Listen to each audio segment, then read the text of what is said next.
swords into ploughshares. In Berlin, the peace movement takes to the streets again just a few days before the general election.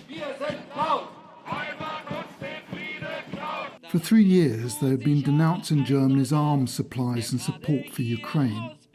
The announcement of peace talks between Moscow and Washington is a ray of hope for these activists. Yes, I think the tide has finally turned for the better.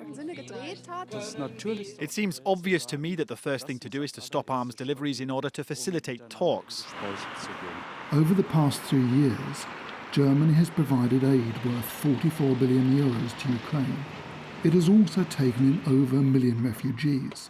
It's a subject that has barely come up during the election campaign, which worries these two students, Maria and Yelizaveta, who is originally from Odessa, fear that Ukraine will be abandoned to its fate. I fear that some promises will not be kept, that some commitments have only been announced to somehow win certain votes, and that in the end, no concrete action will follow.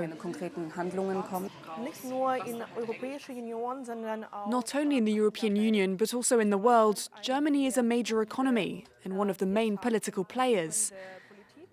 Everything that is said in Germany, the elections and what will be decided afterwards, is followed very closely by others.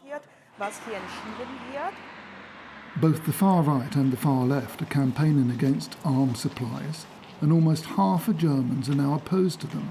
In Parliament, the Greens are among the strongest supporters of Ukraine, but this MP is under no illusions. He doubts Berlin will increase its military aid. Unfortunately, I expect the next federal government to continue its lukewarm support. But I still hope that we will all understand that peace with Russia and Putin can only be achieved if we confront him forcefully and clearly. Germany has pledged to support Ukraine for as long as necessary, but the extent of this support will depend above all on the composition of the next government.